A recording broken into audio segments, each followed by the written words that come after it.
Olá, hoje nós vamos começar o estudo dos capítulos 13 a 15 do livro de Números. O capítulo 13 fala do envio dos espias e de seu relatório.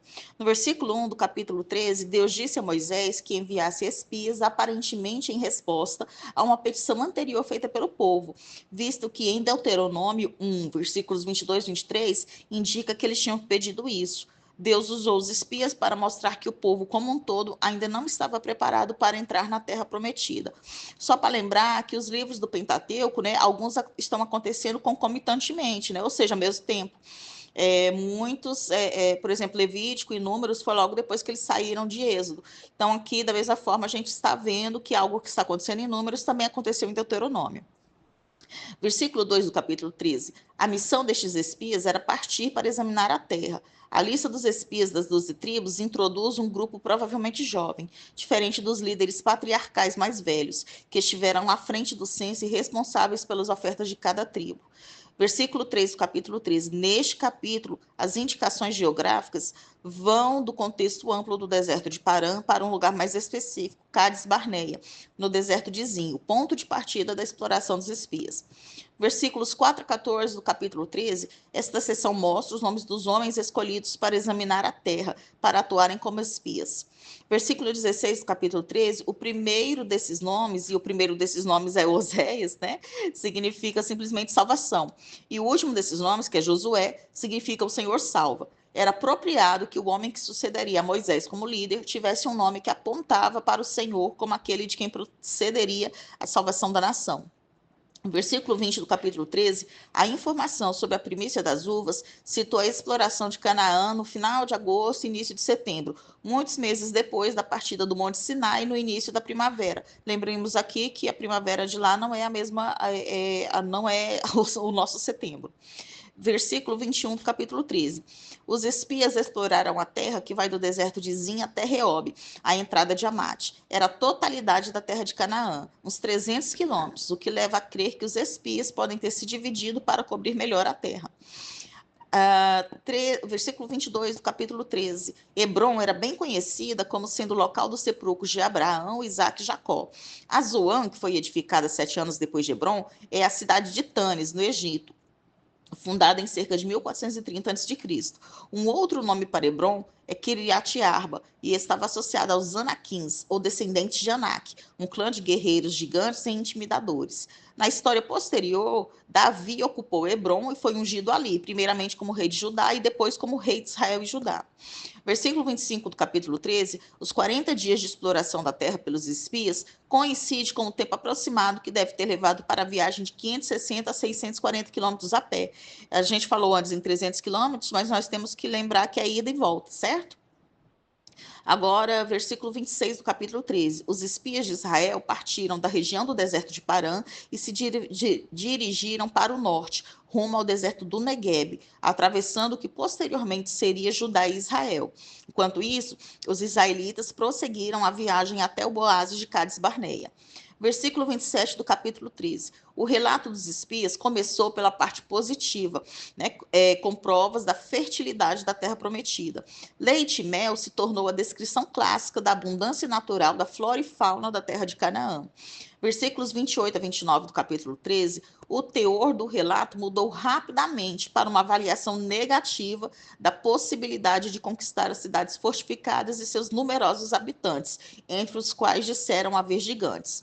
O problema era que o povo estava focado em sua própria força em vez de no poder de Deus. Os Amalequitas eram uma tribo seminômade da região de Edom, espalhada pelo sul, indo do norte do deserto de Sinai até a região montanhosa de Samaria. Os heteus eram das montanhas centrais. Os jebuseus eram uma família não semítica que viveu em Jerusalém em meados da Idade do Bronze até parte da Idade de Ferro, ou seja, entre 2000 a 1000 a.C. Os amorreus eram descendentes de Sem, filho de Noé, e viviam na região montanhosa centro-sul. Os cananeus surgiram em meados da Idade do Bronze, mais ou menos ali de 2000 a 1550 a.C., e eles continuaram até 1000 a.C. Versículo 30 do capítulo 13, Caleb foi o primeiro a contradizer as objeções da maioria dos espias. O nome Caleb significa cão. Versículo 32 do capítulo 13. Os maus relatos se espalharam oralmente, a murmuração cresceu e se tornou um descontentamento maior, conforme os espias exageravam o tamanho e a força de seus inimigos. Quando falaram que a terra devorava seus moradores, se referiam às constantes guerras entre as várias tribos e cidades daquela região. Versículo 33 do capítulo 13. O termo hebraico é usado em Gênesis 6, versículo 4, para indicar um grupo de homens fortes e iníquos que habitavam na terra antes do dilúvio, chamado Nefilins. Os espias desencorajaram o povo de Israel com seu relatório exagerado e covarde, atraindo o castigo de Deus sobre os próprios espias. Agora, observem aqui um mapa indicativo do trajeto realizado pelos espias. Agora vamos falar sobre o capítulo 14. O capítulo 14 fala da rebelião do povo. Nos versículos 1 a 2 do capítulo 14, a rebelião em murmuração contra Deus e sua dádiva da terra atingiu o clímax quando disseram: quisera Deus que tivéssemos morrido na terra do Egito. Em medo e depressão, as pessoas focam no lado negativo dos acontecimentos e circunstâncias, em vez de voltar seus corações e mentes a Deus, fonte de esperança e livramento. No versículo 3 do capítulo 14, o choro do povo em alta voz se voltou para a potencial perda de suas mulheres e crianças. E isso aumentou a natureza drástica da reclamação. No versículo 4 do capítulo 14, pela primeira vez, a murmuração se revelou na forma de uma rebelião deliberada. Rejeitaram os líderes, Moisés, Arão, e também rejeitaram Caleb e Josué. Nos versículos 5 a 9 do capítulo 14, Moisés e Arão caíram sobre seus rostos em humilde submissão a Deus, na entrada do tabernáculo, onde o povo tinha se reunido. Ao mesmo tempo, eles estavam se ajoelhando diante dos israelitas rebeldes, fazendo propiciação a Deus em seu favor.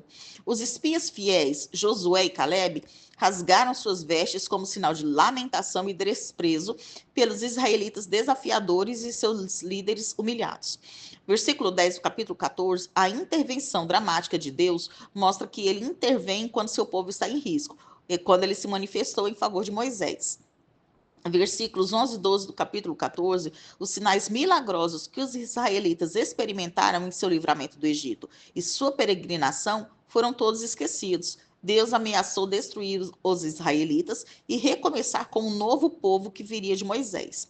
Versículos 13 a 16 do capítulo 14, Moisés interviu em favor de uma nação rebelde, apelando para a reputação de Deus entre as nações e para o poder de Deus de cumprir suas promessas. Moisés deu a entender que a destruição do povo faria a glória de Deus estar em jogo nessa crise. Versículos 17 a 18 do capítulo 14. Longânimo descreve o caráter paciente de Deus. Ele estava disposto a suportar a rebeldia do povo por um longo período e responder à sua instabilidade com graça e fidelidade. De grande misericórdia, descreve a bondade de Deus e a sua lealdade ao pacto feito com Abraão, Isaque e Jacó. Contudo, a despeito de seu amor, sua justiça e retidão não permitiriam que ele deixasse o pecado sem punição. A expressão visita a iniquidade dos pais sobre os filhos significa que deter o curso da pecaminosidade dentro da estrutura familiar geralmente leva várias gerações. Versículos 20 a 23 do capítulo 14, a reputação de Deus seria preservada através do cumprimento do seu juízo contra os líderes desobedientes da primeira geração, e sua misericórdia se estenderia à geração seguinte.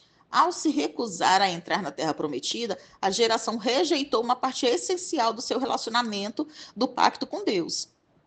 Versículo 24 do capítulo 14. Caleb e Josué foram as únicas exceções do juízo de Deus contra os 10 espias que deram o relatório da maioria. Versículo 25 do capítulo 14. O deserto pelo caminho do Mar Vermelho era a linha de rota de comércio que ligava Ezion-Geber, no Golfo de Acaba, Cádiz Barneia, onde eles estavam passando pelo deserto de Zin e pelo sul da Arábia. Versículo 28 do capítulo 14. Tão certamente como eu vivo, é uma linguagem que o Senhor usa para mostrar que o Senhor tomou juramento em sua própria honra e anunciou o veredito contra os espias culpados. Versículo 34 do capítulo 14. Aqui a justiça foi anunciada. Os 40 dias de observação da terra que levaram ao relatório negativo seriam igualados a 40 anos de peregrinação, com uma sentença de morte real sobre a primeira geração do povo israelita que saiu do Egito.